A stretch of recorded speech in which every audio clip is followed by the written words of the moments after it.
Hello, this is Professor Matt Katroulis of Rio Hondo College. This is experiment 18 for the Chemistry 110 course, the subject of which is types of carbohydrates.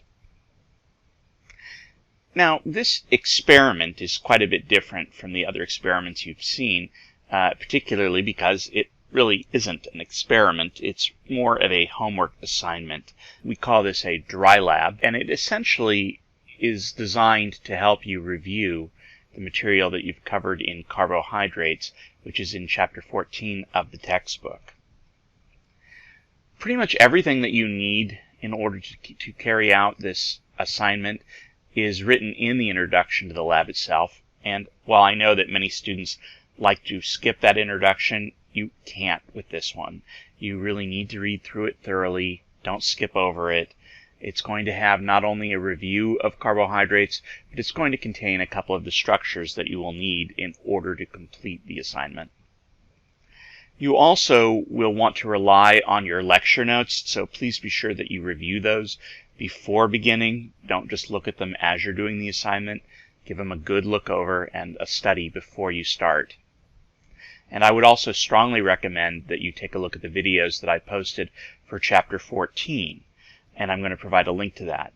And the reason for that is that I'm not going to repeat any of the material that was in those videos in this assignment, because you already have access to that material. The first video in particular focuses on the fundamentals of carbohydrates and monosaccharides, and the second video goes into the essential skills of turning the chain forms, the Fisher projections, into the Hayworth projections that you're being asked to draw so often in this assignment. Part A focuses on monosaccharides. In a moment, I'm going to show you some virtual models of the simplest of the monosaccharides, which are D-glyceraldehyde and L-glyceraldehyde.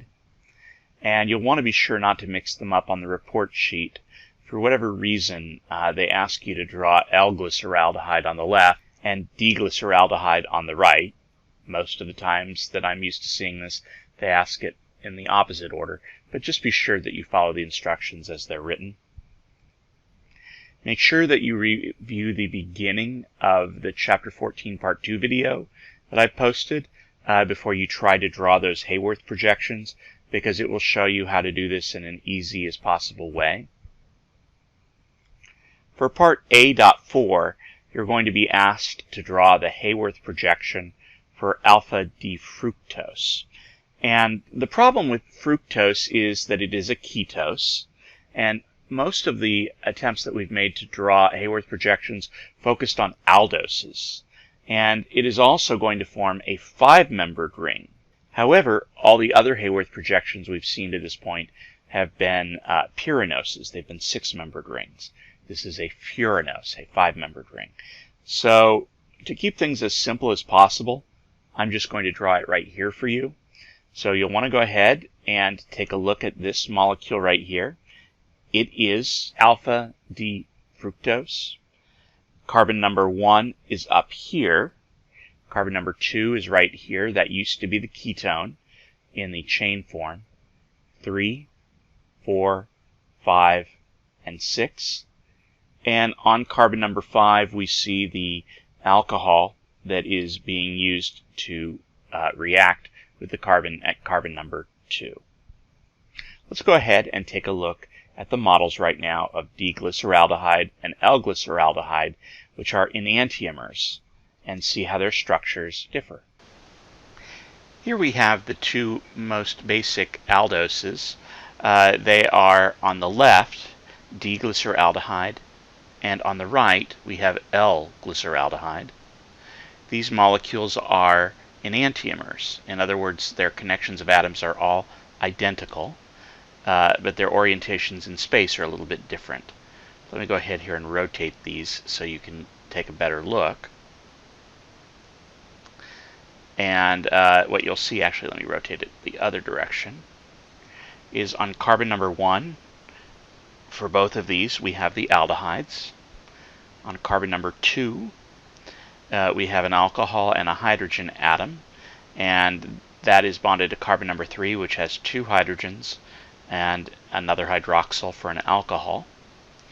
You'll notice that the groups that are on every carbon are exactly the same. The only real differences here are that the alcohol group, when represented in this way, is pointing towards the right in D-glyceraldehyde, and it is pointing towards the left in L-glyceraldehyde.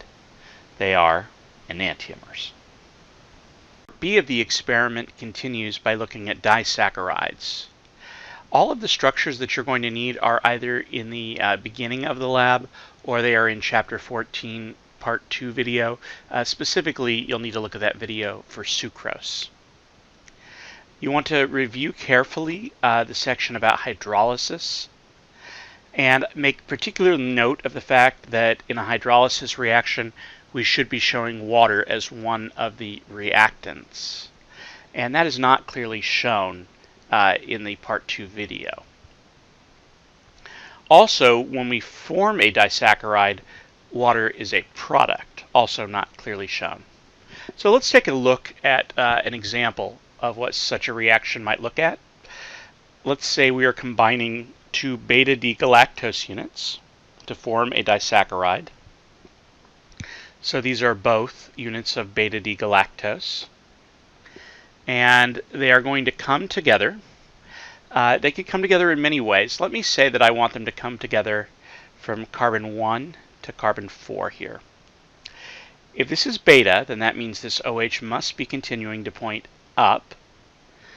And then you'll notice that in number 4, galactose, the very name tells us that this OH is pointing up. That's something when we memorize the names of these units that we know whether it's up or not.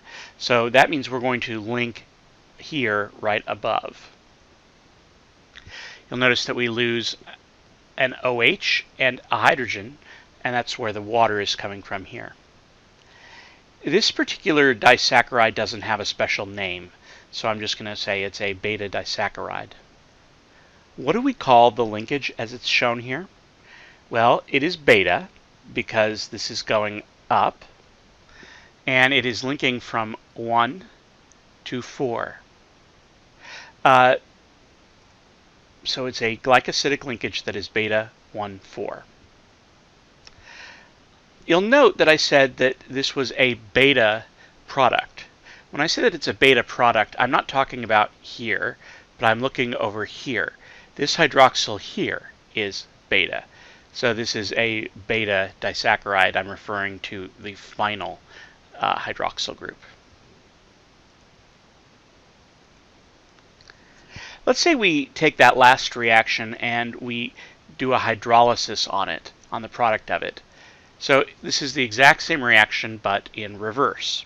So here again is our beta disaccharide, beta because of the OH here pointing up, and water.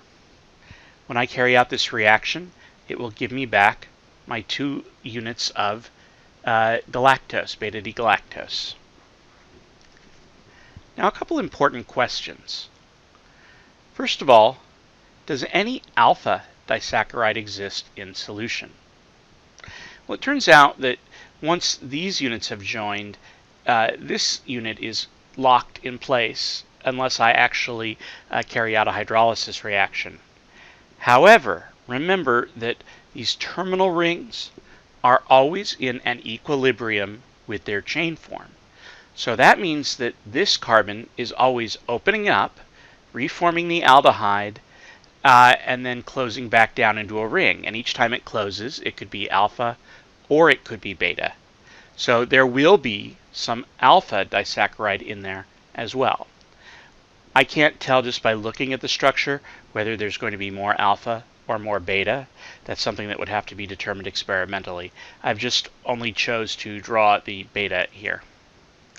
Will we get any alpha D-galactose? Well, same thing. Once these molecules are floating around in solution, as we already saw, monosaccharides are in an equilibrium with their chain form, and when they close back up, they could close alpha or beta. So while we initially might have beta here, these guys will be constantly interconverting, and so eventually we will have a mix of alpha galactose, and beta D-galactose. Part C is on polysaccharides, and this is the one I'm going to talk the least about because essentially pretty much everything that you need is in that introductory reading, and it certainly helps to take a look at the videos that I suggested. The one additional instruction I would give you is that on page 212, question number 4, be sure that you draw a structure and label its name. I would also advise you, whenever there's any kind of a question that is asked, to be sure to give your answers in complete sentences. As always, don't just give fragmentary answers which are vague. So that's going to bring this video to an end. You'll want to go ahead and work through this experiment and give yourself plenty of time. Don't be under the impression that because the video is short that it's a very fast assignment. It should take you well over an hour to complete if you're doing it well, if you're doing it neatly, and you're making sure that you have good answers. Thank you.